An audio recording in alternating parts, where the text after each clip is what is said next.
Chapter 5, The Red and the Black.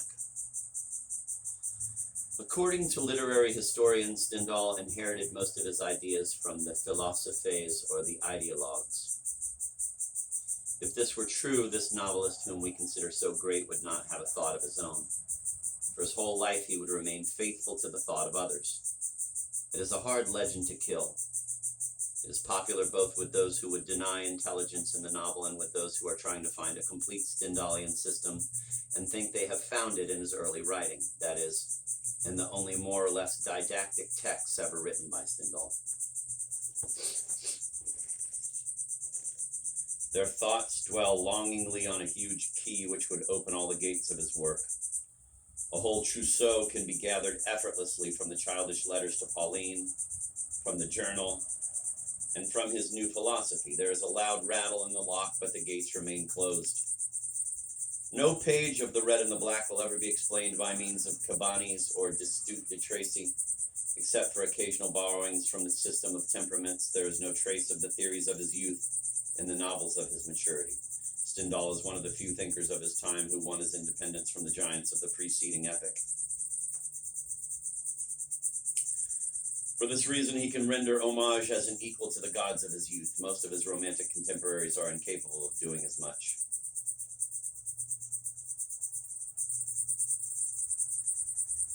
They look on the rationalist pantheon with great condescension. But should it enter their head to reason, we find ourselves back in the century of the Enlightenment. Their opinions are different and even antithetical, but the intellectual frameworks have not changed.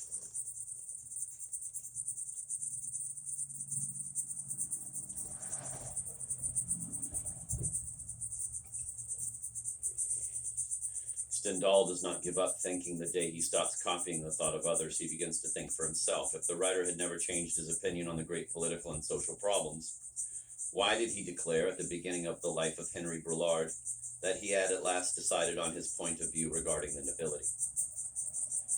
Nothing in the Stendhalian vision is more important than the nobility, yet this definitive point of view is never systematically set down. The real Stendhal had an aversion to didacticism. His original thought is the novel and only the novel. For the moment Stendhal escapes from his characters, the ghost of the other begins to haunt him again. Therefore, everything has to be gathered from his novels. The non-novelistic texts sometimes contribute details, but they should be handled with care. Far from blindly trusting the past, Stendhal, even as early as De l'Amour, considers the problem of the error in Montesquieu and other great minds of the 18th century. The alleged disciple wonders why such keen observers as the philosophers should have been so completely wrong in their visions of the future. At the end of Memoirs of a Tourist, the theme of philosophical error is resumed and studied further. Stendhal finds nothing in Montesquieu to justify the condemnation of Louis Philippe. The bourgeois king gave the French greater liberty and prosperity than ever before. The progress is real, but it does not accord the people who benefit from it the increase of happiness foreseen by the theoreticians. Stendhal's own duty is indicated to him by the mistakes of the philosophers. He must amend the conclusions of abstract intelligence by contact with experience. The intact Bastilles limited the vision of pre-revolutionary thinkers. The Bastilles have fallen and the world is changing at a dizzying pace. Stendhal finds he is straddling several universes. He is observing the constitutional monarchy, but he has not forgotten the Ancien regime. He has visited England, and he keeps up with the constant stream of books dealing with the United States.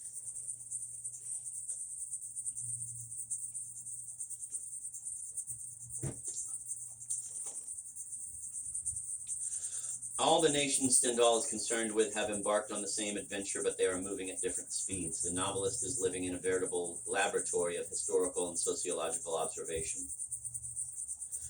His novels are, in a sense, merely this same laboratory carried to the second degree. In them, Stendhal brings together various elements which would remain isolated from each other even in the modern world. He confronts the provinces in Paris, aristocrats and bourgeois, France and Italy, and even the present and the past. Various experiments are carried out and they all have the same aim. They are all meant to answer the same fundamental question. Why are men not happy in the modern world?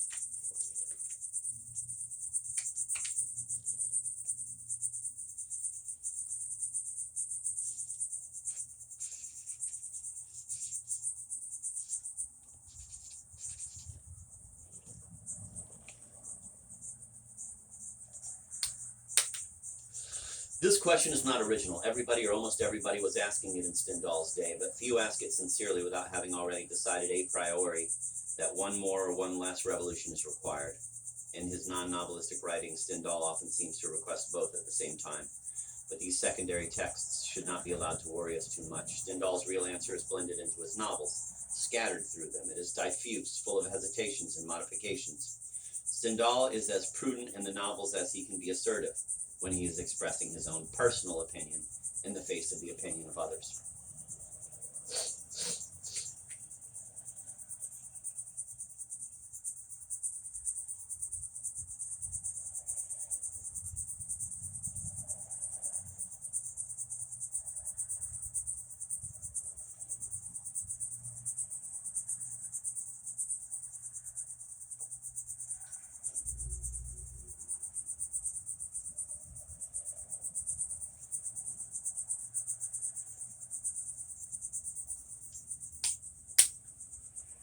Why are men not happy in the modern world?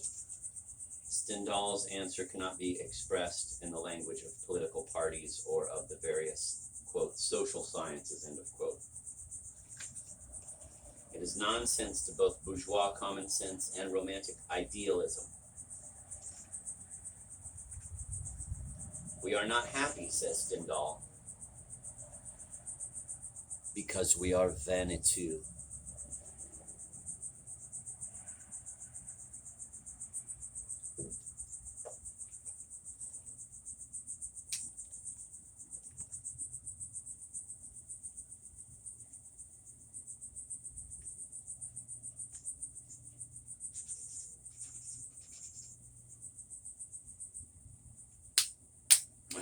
Morality and psychology are not the only sources of this answer.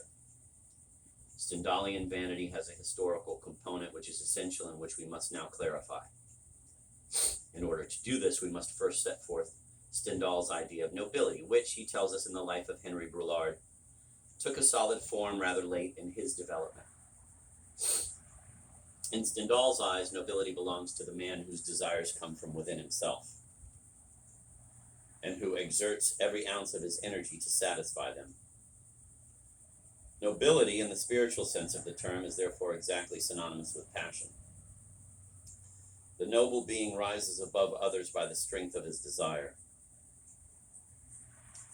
There must originally be nobility in the spiritual sense for there to be nobility in the social sense. At a certain point in history, both senses of the word noble coincided,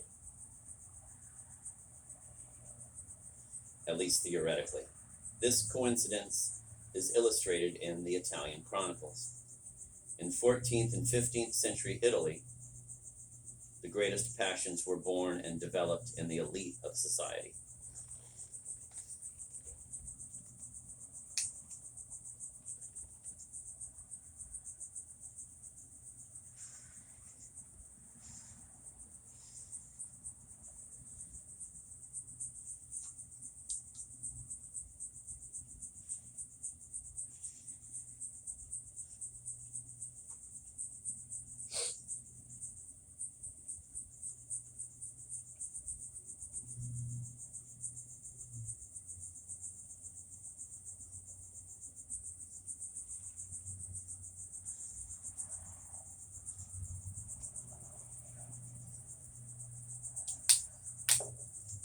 This relative accord between the social organization and natural hierarchy of men cannot last. The nobleman's becoming aware of it is, in a sense, sufficient to precipitate its dissolution.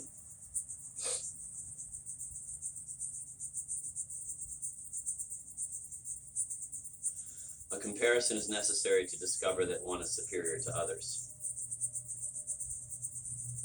Comparison means bringing closer together, putting on the same level, and, to a certain extent, treating the things compared in the same way. The equality of man cannot be denied unless it is first posited, however briefly.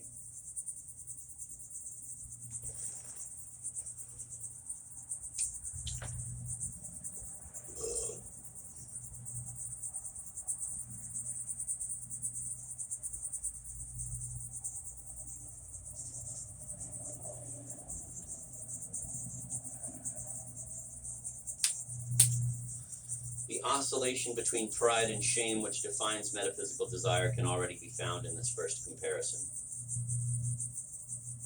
The nobleman who makes the comparison becomes a little more noble in the social sense, but a little less noble in the spiritual sense.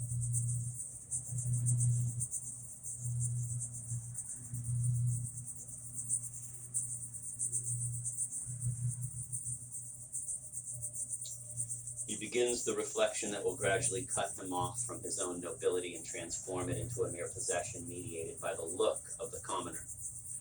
The nobleman as individual is thus the passionate being par excellence.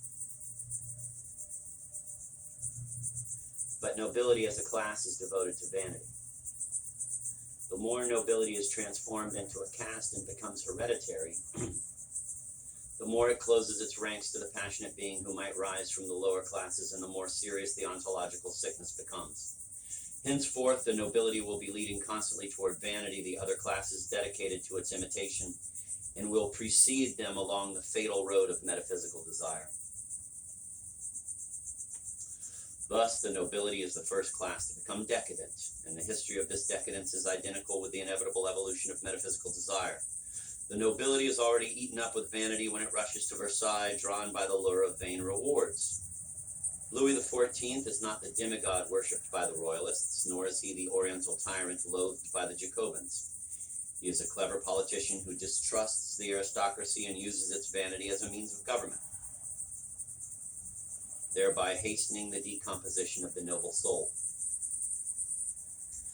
The aristocracy lets itself be drawn into sterile rivalries by the monarchy, which reserves the right of arbitration. The Duc de Saint-Simon, perceptive but fascinated by the king, observes with quenchless rage this emasculation of the nobility.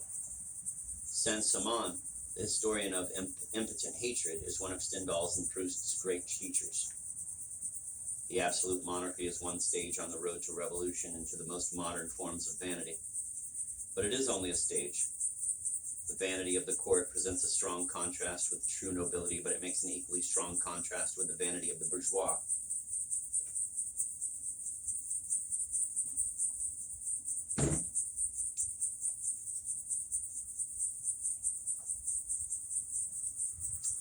At Versailles, the slightest desires must be approved and permitted by a whim of the king. Existence at the court is a perpetual imitation of Louis XIV. The Sun King is the mediator for all who surround him, and this mediator remains separated from his faithful followers by an immense spiritual distance. The king cannot become the rival of his own subjects. Monsieur de Montespan would suffer much more were his wife being unfaithful to him with an ordinary mortal.